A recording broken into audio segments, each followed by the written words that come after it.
Daniel Cormier warns UFC lightweight champion Islam Makhachev of a potential middleweight move.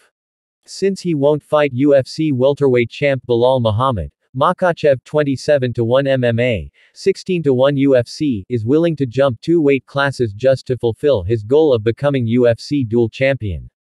Cormier thinks Du Plessis 22-2 MMA, 8-0 UFC, is often underestimated, despite having beaten former champs Robert Whittaker, Sean Strickland, and Israel Adesanya in his last 3 fights.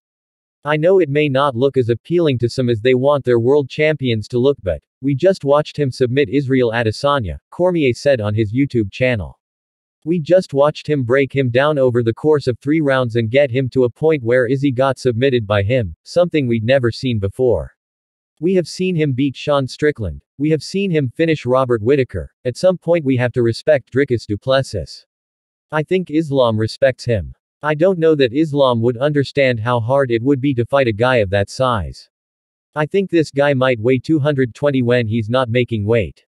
You know, many people talk about the amount of weight that the Russians cut, and Islam cuts weight to make 155, but I don't know, even on his heaviest days, he weighs 185. Now I'm not saying that he can't do it, I just think that it's much harder than I think anyone understands to go up 2 weight classes. Du Plessis defends his middleweight title against Strickland 29-6 MMA, 16-6 UFC in a rematch, which headlines UFC 312 on Saturday at Kudos Bank Arena in Sydney.